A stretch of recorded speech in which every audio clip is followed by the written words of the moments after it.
Kita kembali ke kitab kita, tuan-tuan dan puan-puan, kitab Zadul Muta'allim, bekalan bagi orang-orang yang belajar.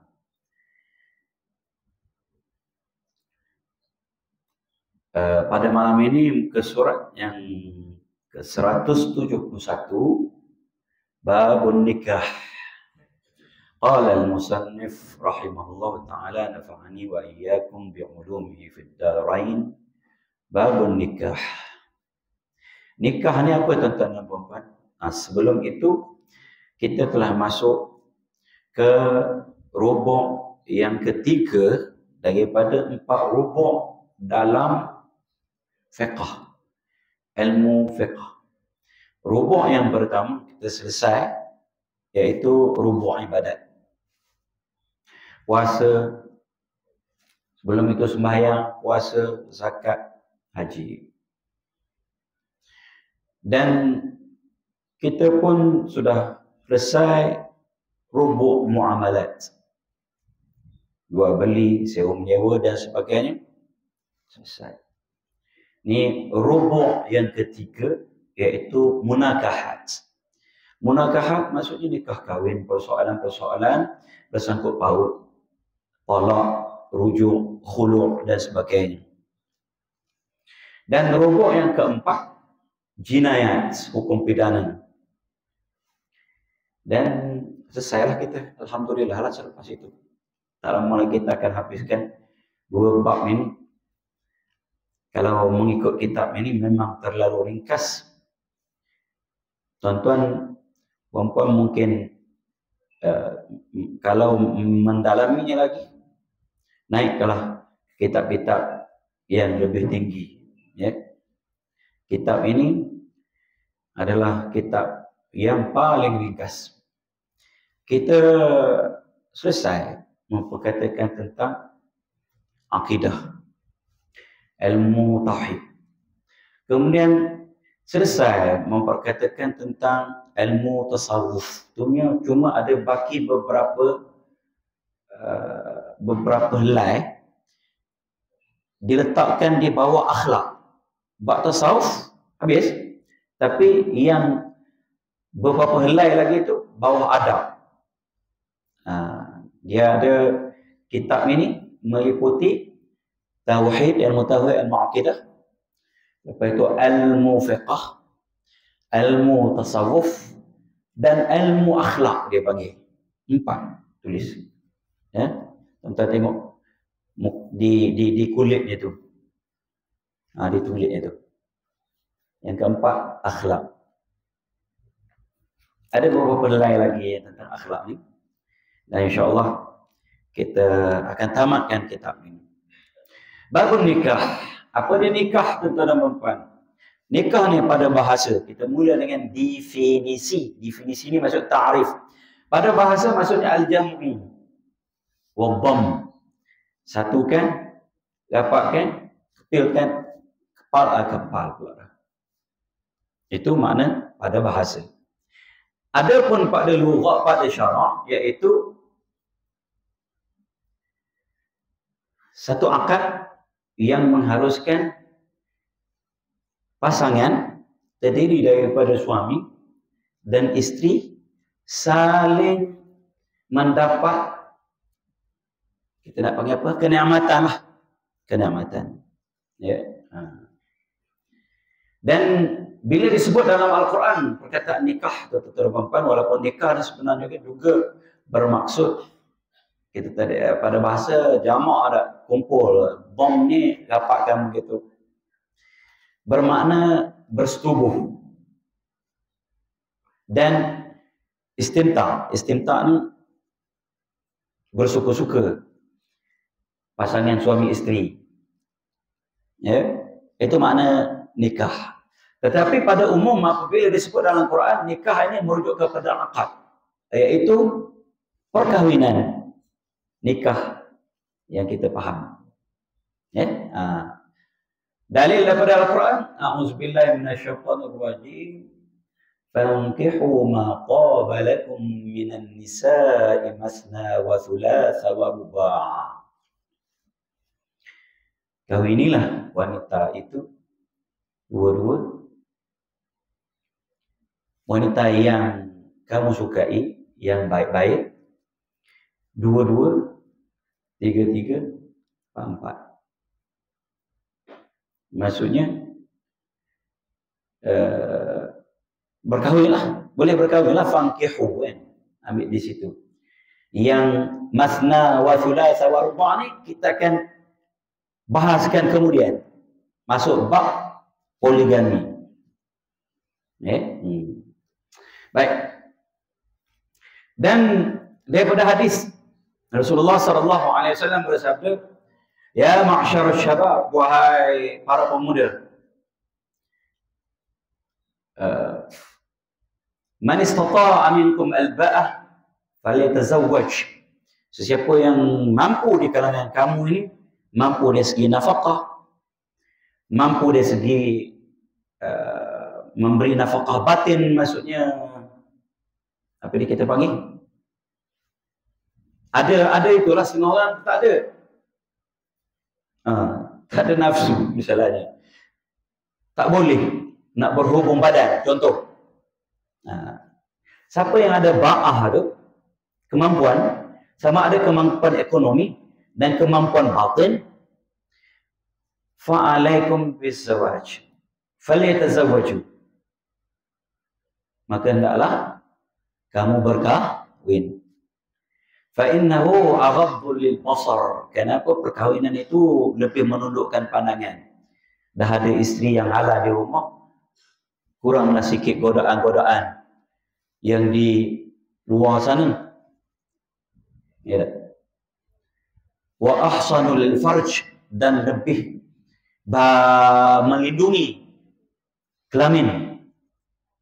Maksudnya ada yang halal, ada tempat nak dilangsaikan. Contoh.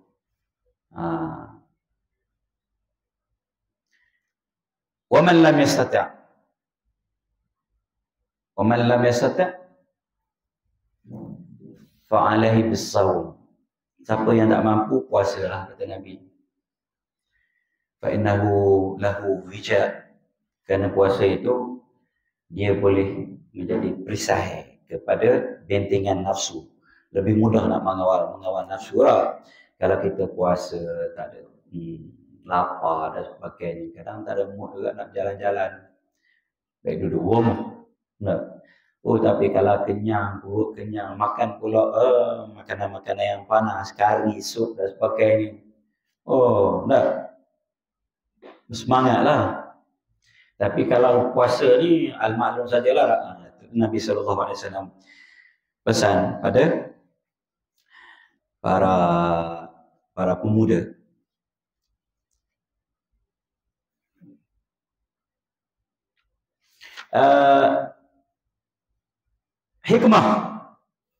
Hikmah puasa.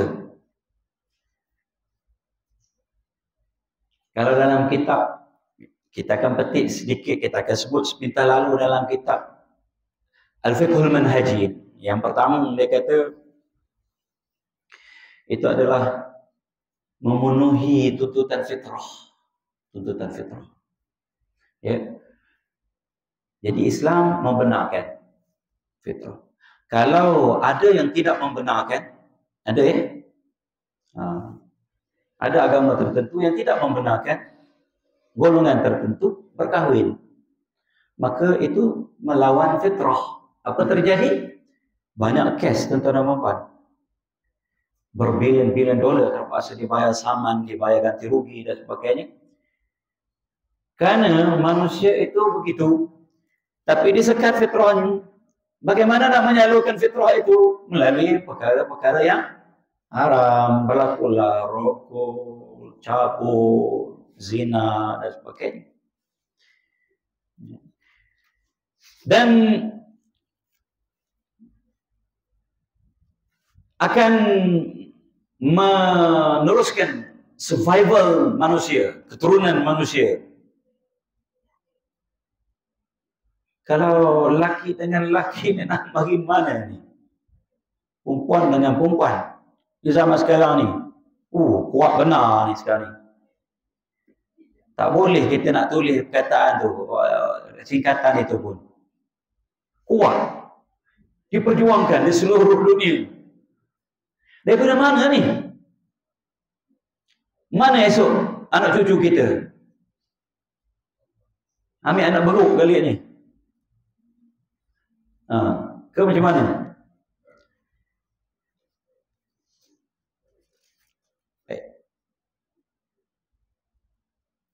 Dan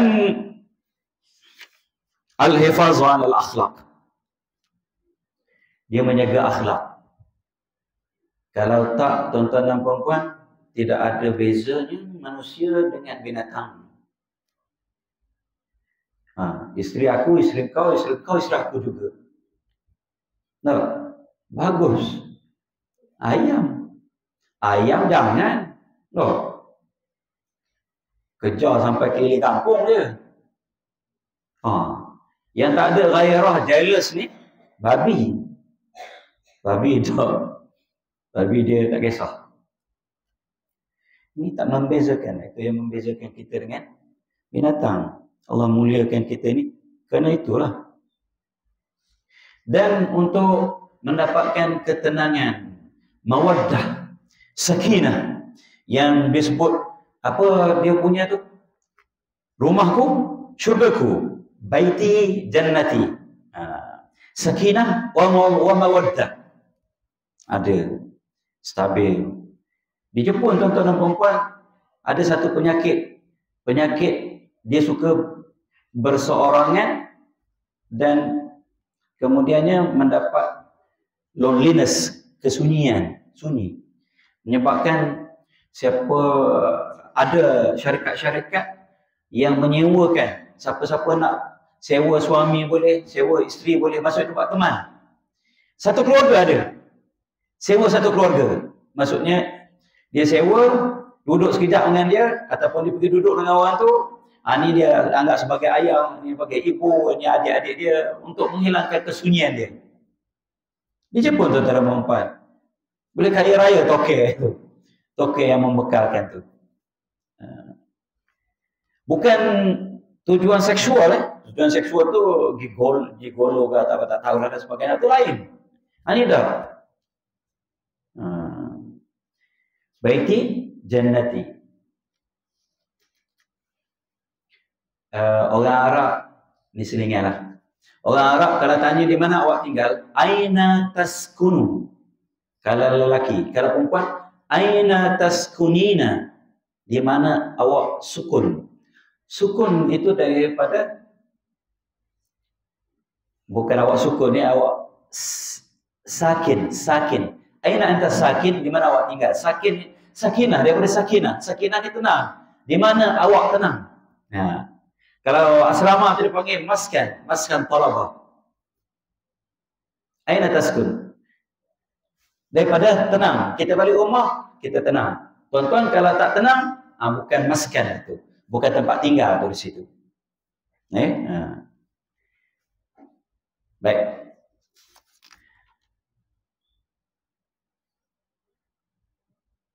Dan yang terakhir kita nak petik, meluaskan networking kekeluargaan kita. Jadi berkahwin, kita bukan setakat berkahwin dengan seorang perempuan, tuan-tuan dan puan-puan, seorang isteri, tetapi sebenarnya kita berkahwin juga dengan seluruh keluarga dia. Bermaksud ialah kita menjalinkan hubungan kekeluargaan dengan ayah dia, dengan mak dia, pak mentua, ya, dengan pakcik-pakcik, dengan sepupu-sepupu dia, dengan semua. Jadi luas. Sebab itu Nabi SAW galakkan kita gharibun nikah. Gharibkan nikah itu. Maksudnya apa? Gharib ni asing. Jangan dekat-dekat. Kahwin dengan sepupu, kahwin dengan anak saudara pupu, dua pupu. Tu dekat. Pasal pusing-pusing, memang dah pak saudara kita. Jadi pak mentua. Dah. Pak saudara pupu. Sini panggil pak sepupu. Memang dah keluarga kita. Cuba kahwin dengan orang lain, contoh, jauh sikit. Saudara. Macam saya, ada saudara saya di sini. Di pasal akal ramai. Jaga orang rumah. Contoh. Baik. Bab nikah. Habis hikmah nikah. Habis pula. Tak habis sebenarnya hikmah nikah. Banyak lagi insya-Allah. Tapi itu antara mungkin yang kita sebut yang penting-penting lah. Berdasarkan kepada apa yang disebut dalam kitab Al-Fiqhul Manhaji ini. Ya. Adapun rukun nikah itu 5 perkara. Rukun ini tuan-tuan puan-puan seperti yang kita jelaskan berbeza dengan syarat. Syarat wajib, rukun pun wajib. Itu sama persamaannya. Perbezaannya syarat tu di luar, rukun tu di dalam. Di dalam. Di dalam sesuatu yang kita nak buat, contohnya ibadat sembahyang. Rukun tu di dalam, Fatihah, tahiyat akhir dalam sembahyang. Rukun itu di luar. Mengangkat hadas besar, mengangkat hadas kecil, atau di luar, suci di luar. Baik. Maka rukun nikah itu ada berapa tuan-tuan dan puan-puan? Ada 5. Pertama, suami. Suami, ya. Kedua, isteri. Ya. Suami maksudnya lelaki, muzakkar. Isteri maksudnya perempuan, muannas. 2 sahaja yang diiktiraf jantina. Ya. Sekarang ni ada orang perjuangkan di dunia barat, dunia terbuka, ada satu lagi. Dia kata. Ada satu lagi. Mereka tak mau menggunakan kata ganti nama lelaki perempuan. She, he, dia tak mau. Dia bukan she, dia bukan he. Dia guna they. Luar nampak perempuan, dalam lelaki, contoh. Luar nampak lelaki, dalam perempuan. Ini masuk tanah susah. Masuk tanah lelaki, terkam lelaki, masuk tanah perempuan, orang perempuan takut. Sebab masih berfungsi.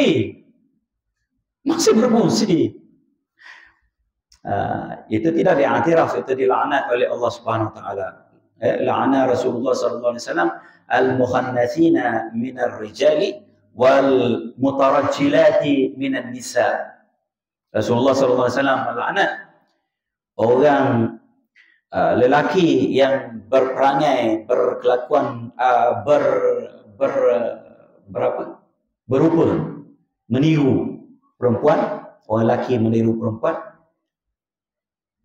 orang perempuan meniru lelaki, berperangai seperti perangai lelaki. Contoh, dilaknat oleh Rasulullah SAW, bermaksud dilaknat oleh Allah SWT lah. Ini tidak diiktiraf. Yang diiktiraf selain daripada lelaki dan perempuan ini dipanggil khunsa muskil. Tuan-tuan tahu khunsa Arab, okey? Dia ada 2 jantina.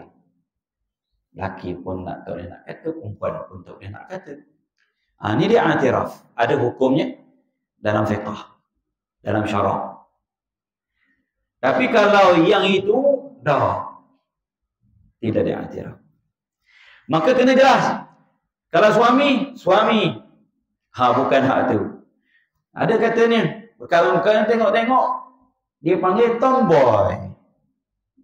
Rupa-rupanya seorang perempuan yang berlagak seperti lelaki, pakai pakaian lelaki, rambutnya pendek, disuntuk hormon, keluar bulu pula apa semua. Ya. Maka tak bolehlah. Suami, isteri. Baik. Yang ketiga, wali.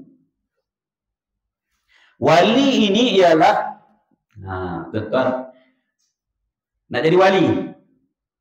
Ada dah jadi wali, ramai dah jadi wali kita ni. Tapi bukan wali Allah yang dekat dengan Allah Subhanahu Wa Taala yang dikatakan sebagai wali itulah. Ya. Wali di sini ialah yang kata-katanya, arahannya boleh memberi kesan kepada orang lain. Kalau dia nikahkan, maka berlaku nikah itu pada orang itu. Kalau anak dia lah. Kalau cucu dia lah. Bernikah cucu dia. Itu wali. Baik. Maka wali ni mulai daripada ayah dan datuk belah ayah. Jadi ini ayah pada ayah. Dua orang ni dipanggil wali mujbir. Wali mujbir. Wali mujbir kalau dalam mazhab Syafi'i, dia boleh menikahkan walaupun tanpa izin. Walaupun tanpa izin anak dia ataupun cucu dia. Dipanggil wali mujbir. Yang keduanya wali ikhtiar. Ini selepas itu. Siapa? Abang, adik, boleh? Anak boleh menikahkan mak? Anak tak boleh. Anak tidak boleh menikahkan ibu kerana mereka bukan dari nasab yang sama. Kerana nasab itu dinasabkan kepada belah ayah. Kecuali dia menikah dengan sepupu dia belah ayah. Sepupu belah ayah. Maka yang dilahirkan tu anak dia dan juga siapa dia? Anak saudara pupu dia. Maka ni boleh. Pasal dia ada titisan nasab. Tuan-tuan nampak adalah ni nak. Kita rehat kejap pasal tengok tuan-tuan tengok dia kata saya pun bimbang. Tak apalah, kalau tak faham pun tak apa maksudnya. Cuma yang kita nak tegaskan ialah anak tidak boleh mewalikan ibu.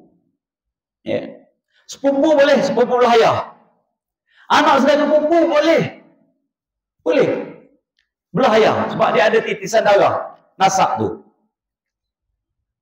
Bila seseorang perempuan berkahwin dengan sepupunya belah ayah, maka anak dia pertama, kemudian juga adalah anak sepupu dia, anak saudara pupu dia. Maka anak ni boleh. Kalau tak nampak, ikutlah tuan-tuan, lupakan saja.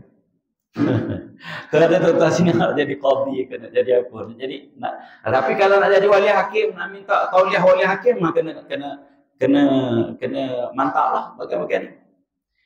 Cikgu Haji tak minta kan wali hakim? Tak minta, tak mahu.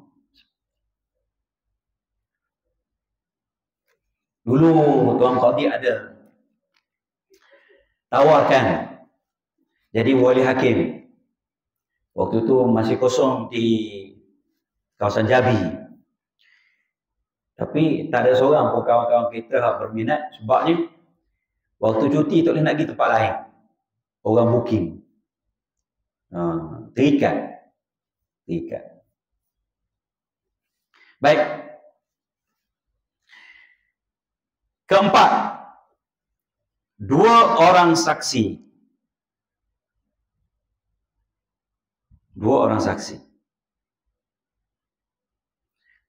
Sebelum itulah,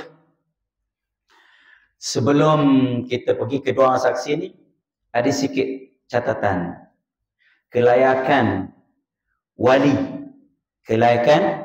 wali ni. Mengikut pendapat mu'tamad dalam mazhab Syafi'i, wali mestilah bersifat adil. Adil ni bukan setakat adil yang kita faham. Adil ialah yang pertama, dia tidak fasik. Itu dia maksudnya dia tidak fasik. Fasik maksudnya Satu, melakukan dosa besar. Dua, mengekalkan dosa kecil. Hatta dia melakukan yang khawariqul muru'ah, perkara-perkara yang mencacatkan kehormatan dia. Contoh, kencing kena tepi jalan. Berjalan tak pakai selipar. Maksudnya.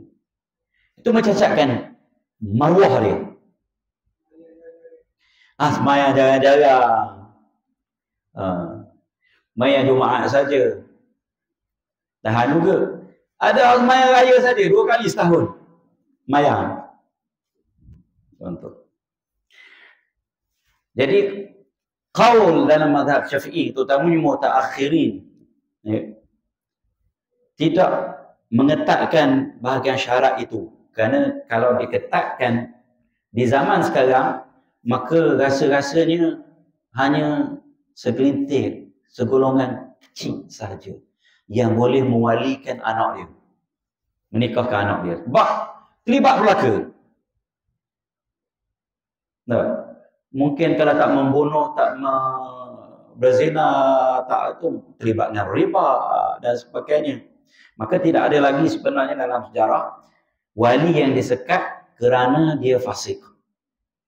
Tak ada lagi. Betul ke ada tuan-tuan? Sudah pernah dengar? Anak dia kata, tak payahlah abah walikan saya. Sebab fasik. Kata. Buat gini, contoh. Mengekalkan gini, contoh. Turun kepada datuk misalnya. Yang paling dekat. Ke pak saudara. Ke anak saudara. Ke sepupu. Anak saudara pupu pun masih. Kalau tak ada. Ada anak saudara pupu. Belah ayah. Sebab dia ada titisan darah. Itu dipanggil nasab. Keturunan. Gitu. Baik. 2 orang saksi.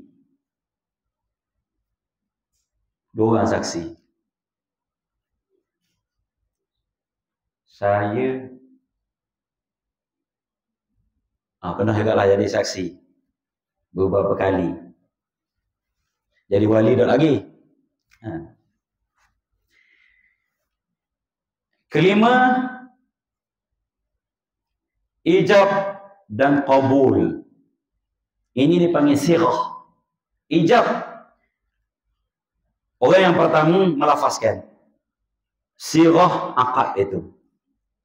Orang yang kedua menerimanya, itu panggil qabul. Aku nikahkan akan dikau dengan anakku. Nama fulanah binti fulan. Dengan mas kahwin, sunat sebut mas kahwin. Dijawab oleh pengantin, aku terima akan nikahnya. Dulu akad saya tulis awal-awal.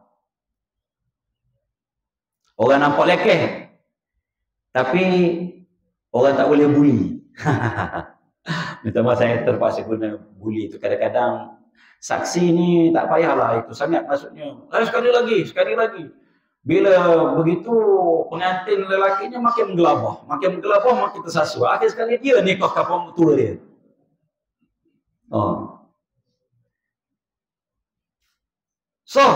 Tak sah, contoh. Jadi saya siap ketahlah. Walaupun benda itu sebenarnya mudah sangat nak ngafalnya. Tapi maklulah kita kali pertama kan apa semua dah mungkin ada gemuruh sikit. Buatnya terlupa. Sekali lagi. Kau makin gagal lah dan sebagainya. Kita baca saksinya ustaz. Kata dia, beres. Tak ada siapa nak suruh ulang apa semua, dengan lancarnya saja. Tak apalah orang kata, tak standard lah ustaz, kata. Patut-patut ustaz hafal lah. Itu. Jadi orang yang mengucapkan aku nikahkan dikau tu, dia panggil ijab. Betul, qabul tu maksud terima, orang yang menerima. Kalau nak diterbalikkan di awal kan kabul pun tak, maksudnya boleh juga. Contoh dia, pakcik nikahkan anak pakcik tu ni nama dengan saya. Pakcik dia kata, aku nikahkan dia kau. Boleh juga.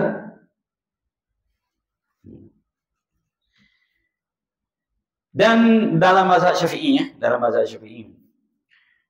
diketatkan dengan menyebut perkataan nikah ataupun zawaj secara sharih, secara jelas.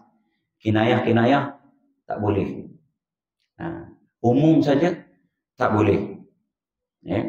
Misalnya, aku nikahkan akan dikau dengan anakku, Fulanah binti Fulan. Tak. Aku terima. Tak boleh dalam mazhab Syafi'i. Itu yang jadi isu sah tak sah baru-baru ini. Tak ikut isu tu. Mengikut mazhab Syafi'i memang tidak sah. Kerana dia kena sebut zawaj tu. Aku terima nikah ni. Gitu. Baik. Jadi untuk mengelakkan daripada kontroversi seperti yang berlaku baru-baru ni, yang pertamanya kita berpegang kepada mazhab Syafi'i lah. Kita ni mazhab Syafi'i.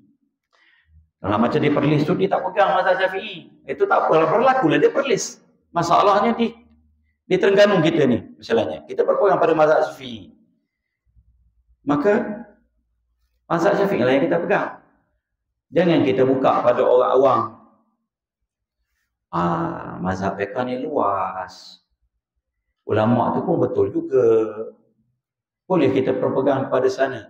Tak ada satu benda lah yang kita boleh tegur. Dia talak 3 pun dia kata tak jatuh. Kata dia, berpegang kepada pendapat itu. Pendapat mazhab mana tak tahu. Cari. Kita dah talak bainunah kubra dah. Talak bain dah. Tak boleh nak bersama dah. Jadi pergi situ. Lepas itu ada pula nak menikahkan diri sendiri. Contoh, perempuan pasal berpegang kepada mazhab tu. Ada. Jangan tuan-tuan dan puan. Kita jadi jam. Jadi kita di sini, kita ikutlah. Yang pertama, sistem, undang-undang, peruntukan, enactment, akta. Dan juga uruf di sini, adat di sini. Maka uruf di sini kita menggunakan mazhab Syafi'i. Jadi jangan kita bawa yang lain. Bawa yang lain jadi masalah. Memang kita kata bila tak sebut nikah tu dalam qabul tidak memadai. Tidak memadai. Dia kena sebut. Jelas nikah kahwin. Itu yang ada wali hakim tekankan sangat tu. Dia kata, aku nikah. Takut nikah tu jadi lain. Tak, sebenarnya tak apa. Merujuk kepada yang itulah. Itu sebutan Melayu kita je. Sebenarnya boleh dilafazkan dalam bahasa Melayu. Tak ada masalah. Jadi, nak mengelakkan tu. Baik. Dan kita ni besut. Kita bawa cara tempat lain. Orang tengok janggal. Misalnya orang besuk bantah. Pasal tak kena dengan sistem di sini, uruf di sini, pengamalan di sini. Kan? Itu masalahnya. Jadi permasalahan ni kita merujuk kepada pihak berkuasa agama lah. Rujuk sana. Pihak berkuasa agama ni dia akan fatwakan pula. Kita ikut fatwa dia. Okey? Ikut fatwa dia. Fatwa majlis agama setempat. Kalau Terengganu mudah kita ikut fatwa. Dan para mufti dengan ahli datang kuasanya, mereka ni bukan cara-cara orang, mereka bermusyawarah, berbincang, berbahas dan sebagainya, dan keluar satu hukum, satu fatwa, dan kita anggap fatwa itu adalah pendapat mutaakhirin ulama-ulama Syafi'i di Terengganu ataupun di Malaysia. Bukan lagi mazhab sana, mazhab sini. Kerana kita untuk mengelakkan orang awam dari bertindak sendiri. Orang awam bertindak. Dia langgar ini.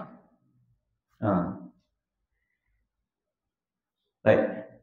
Ada berlaku perceraian, dia rujuk pada saya. Dia nak rujuk isteri dia semula. Dan cerai itu adalah talak raj'i. Talak satu, talak dua, masih raj'i. Maka yang diceraikan isteri itu adalah bi ma'na zaujah, fi ma'na zaujah. Dia sebenarnya isteri lagi hakikatnya kepada suami. Maka suami bila-bila masa boleh rujuk. Sama ada dia setuju atau tidak setuju untuk kembali sebagai suami isteri. Suami boleh rujuk dan dia kembali menjadi isteri. Suami dia rujuk, isteri dia tak nak.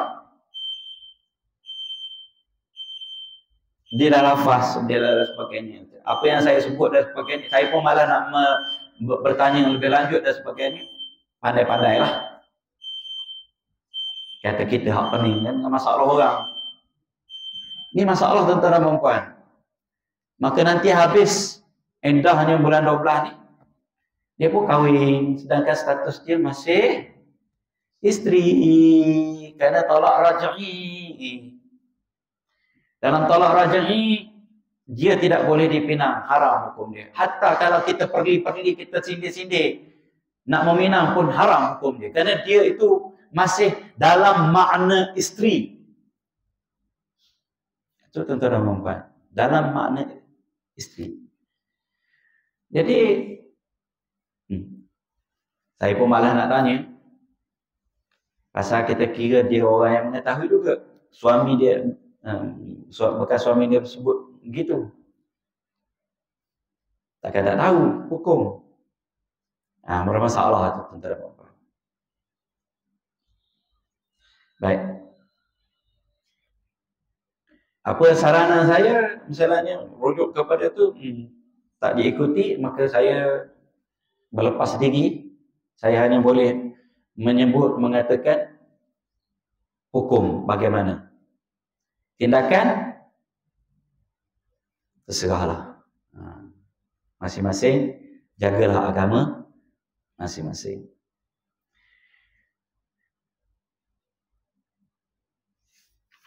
Baik tuan-tuan dan puan, alhamdulillah setakat itu dulu yang sempat pada malam ini. Kita akhiri majlis kita dengan membaca surah Al-Asr atas sebagai berikut. Bismillahirrahmanirrahim.